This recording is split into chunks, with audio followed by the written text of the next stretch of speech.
Hey everyone, welcome back to The Negotiation. And on today's show, we are really excited to talk with Rebecca Fannin. She is the founder and editor of Silicon Dragon Ventures and author of several books on innovation in China, the most recent being Tech Titans of China. Rebecca has been covering tech, digital, and innovation in Asia with a focus on China as a journalist for almost 20 years now. She tells us about what it was like to interview Jack Ma back in the early days and what the future holds for Alibaba now that he's stepped down. We talk about what the common threads are with today's tech mega companies in both China and the US, and we also discuss the impact the Made in China 2025 policy will have.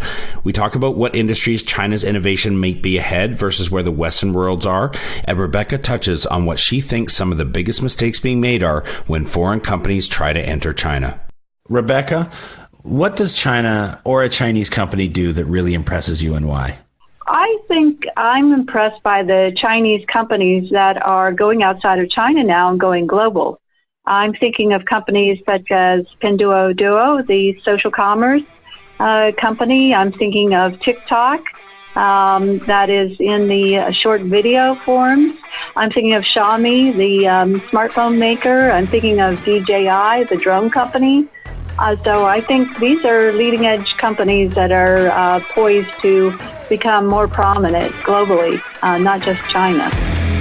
Home to over 4 billion people, the Asia-Pacific region boasts one of the most powerful consumer markets on the planet. Not only is it home to half the world's under 30 population, but it's also home to more than half the world's internet users.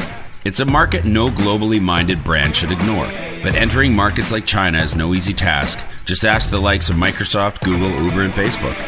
Times are changing, and with the right partners, doors are slowly opening as more and more companies find success expanding into the markets of the Middle Kingdom. I myself spent 8 years in China, mostly as a venture capitalist, helping early-stage tech companies enter the Asia-Pacific market successfully. This show is dedicated to uncovering and examining successful China entry and growth strategies by interviewing the people behind those success stories.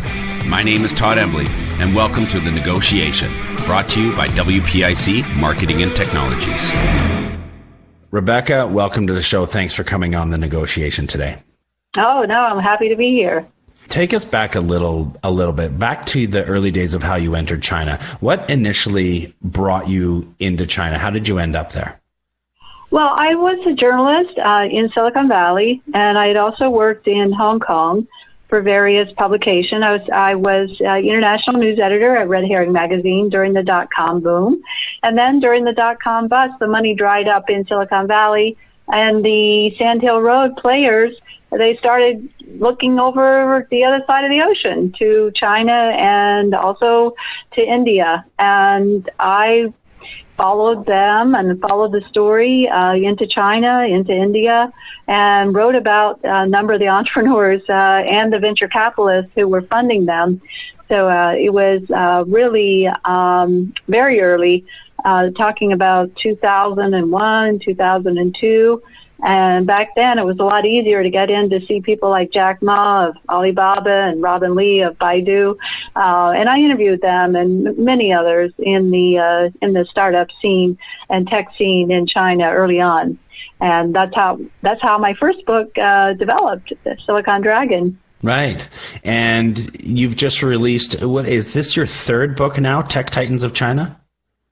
Yes, it is. Okay. I didn't intend to do a series. Well, it's really strange that I've ended up doing a series of Silicon Dragon. Was about the first wave of the internet entrepreneurs, the copycats mainly. Startup Asia took the story into India, and now Tech Titans of China talks about these tech titans that have evolved and have become sort of the equivalents of, Facebook, Amazon, Netflix, Google.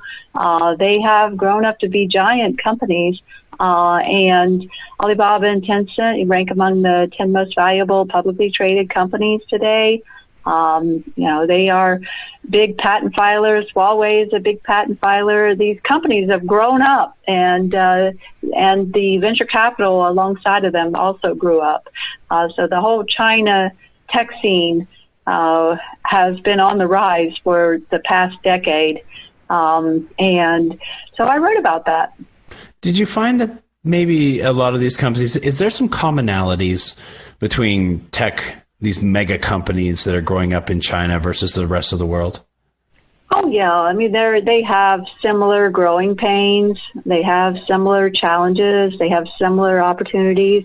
I think in China, for foreign companies getting into China, there are certain obstacles. And for Chinese companies getting into the U.S. today, there are certain obstacles that are here. And the China to U.S. has gotten definitely more challenging in the past 2 years.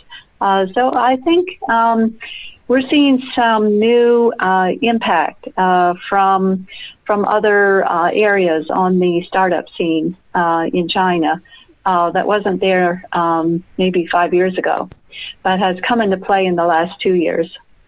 You had mentioned having the opportunity to interview the likes of Jack Ma and Robin Lee. I heard that you were the first foreign media correspondent to be able to interview Jack Ma. Can you tell us a little bit about how you found him to be and what he's like? Oh, yeah. No, I interviewed him in Hangzhou at his office then, which was much smaller than the office they're in today, the headquarters they're in today, yeah. And Jack was, he's a charismatic guy, dynamic guy, and he was pretty open during the interview, which lasted quite some time. It lasted long enough that Jack had to get up and exercise a little bit and got his golf club out of the corner of the office and started practicing his golf swing. So he's definitely a maverick. And he answered a lot of questions. He really, I didn't feel like he had any handler, watching over what he was saying. He didn't. I was with him, interviewing him directly. No one else was there, and the interview was quite lengthy. I think it was very. Yeah, I think a lot of us are quite blown away and surprised by how forthcoming he is, and how affable. Well, not today. It's difficult to reach him today. Yes. Yeah, I mean there are a lot of people who are around in Jack's circle today who want to control the message.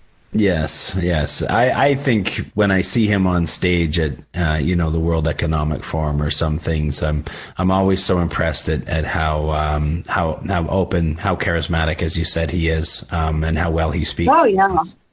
Yeah. Oh yeah. And I watched an interview with you where somebody asked a good question. Now that Jack is moving on, and Daniel Zhang is taking over, what do you think is going to happen with Alibaba? Are they going to change direction, stay the course? What do you think? Well, Jack has been the visionary behind the company. He's the one who's come up with a lot of good ideas. But on the other hand, Daniel came up with the idea for the 11/11 Singles Day, which has been a huge hit for Alibaba in the e-commerce space. I think they will continue to innovate. They certainly have gotten into many new arenas, logistics, mobile payments, cloud computing, and it's not the Alibaba that it was a decade ago, that they've gotten into many new industries, Alibaba movies even, so pictures. So I think, we may see some impact on the innovation cycles at Alibaba partly because of this whole China-US and China-global issue that's going on, and how that might impact the company going forward. But I think they have done a good job of planning for the future and having a succession team in place. And this has been long plotted out. So it's not all that, it's not abrupt at all. So it's not a surprise. Yeah. I think it was well planned. And Alibaba is definitely one of the most innovative companies around globally. Definitely. And they've expanded out, I think Ant Financial, to me, I even asking my own self the question, what is something that impresses you about China? I think Ant Financial is something that I just I'm blown away by the things that they can do over there. Speaking of impact, what do you think is the impact of the Made in China 2025 policy? Well, I think this is helping to push China forward as a superpower economically and technologically. I think it is a top-down, government-directed policy that the U.S. doesn't have an equivalent to that, or Canada, I don't think has an equivalent to that. So I think Made in China 2025 can push China forward. There is some controversy around it, China developing its own technology leaders, its own technology giants, basically putting up barriers or roadblocks for others to get in. So China is very ambitious. That's for sure. Yeah, and China wants to be the world technology leader. Right now, we've got these two superpowers of China and the U.S., and I think China is pushing very hard to maintain its status and to get ahead. Yes. I saw an interview where you interviewed Kai-Fu Lee. And I come from, the VC and accelerator background with SOSV and China Accelerator. So Kai-Fu Lee was always lauded as a great pioneer that actually helped us do what we did in China, because he went out and brought Innovation Works to the forefront and really kind of set the stage for us to be successful as well. And so all due respect to him. And when you asked him a similar question, he said that he felt that it was pretty even, right? The race was pretty even, just in different areas, So where would you think that China is ahead, and where would you think that maybe the U.S. is ahead? Kai-Fu talked about artificial intelligence, he has premises that it's pretty even, except that China has been implementing it faster than the U.S., whereas the U.S. has the R&D lead. So there are two differences there in the AI. In other areas such as 5G, I think, again, China is implementing it very fast and could be faster than the U.S. You're seeing areas like mobile payments and anything to do with mobile. China is definitely more advanced than the U.S. is. We don't have anything like Alipay or WeChat Pay, really, that's so universally accepted as a payments mechanism in the U.S., like in China, where everybody uses Alipay or WeChat Pay, and cash has basically disappeared. So anything to do with mobile, I will give China the edge. For sure. We're talking to you from Silicon Valley right now. And do you ever find yourself looking at Western companies and starting to think, geez, you guys should really take a page out of the book of the way Chinese do things? Is there something that the Western companies could be learning from the way Chinese companies are growing and evolving? Well, I always said that the Chinese companies, the entrepreneurs were very hungry. Very, very hungry, very determined, very passionate, very, very hardworking. And so whether Silicon Valley can ever, want to work that hard as the Chinese entrepreneurs do is probably a big question mark. But, I think certainly the motivation that China has, of the entrepreneurs that I've seen, and just their sheer gutsiness, very gutsy. And I think Silicon Valley is, by comparison, a little more, lackadaisical. Not really lackadaisical, not that quite that strong, but more laid back. Yeah. A little comfortable, kind of laid back. Well, they've been out in front for a long time. Yeah. Oh, yeah. And I do think Silicon Valley will continue to be a global leader in the tech world. It really is the crossroads of technology globally. Even though costs have gone up a lot here, and there are certain strains of living here and challenges of living here, and we've seen numerous Silicon Valleys spring up and start to take some of the thunder away from Silicon Valley. But I still think it's a crossroads People still look up to Silicon Valley. What is it about it that, makes it so magical? Why has it created all these companies? Well, we've seen Apple investing heavily in China. We've seen obviously Elon Musk and Tesla investing heavily in China. We saw Uber go in and basically play Didi to a draw. What do you think are the biggest mistakes that foreign brands are making when they go to China? Well, if you look back at some of the examples, I think it's putting the wrong managers in place and not giving autonomy to the local staff to make decisions. So there have been cases where, the local manager has to report back to U.S. headquarters for everything, and then that slows down decision-making. And in China, the pace is so fast that you just got to be able to react right away. You can't just wait overnight or a week or two for a decision. You got to move on it, and you need to know what the local market tastes are and be able to respond to that. And so you have to really have a very capable local manager on the ground. Give them autonomy and make sure that they move fast. What is your number one piece of advice that you would want to give to brands that might want to make the jump and really go after the China market? Well, first of all, consider whether you really want to go into China. Do you really mean it? Yeah.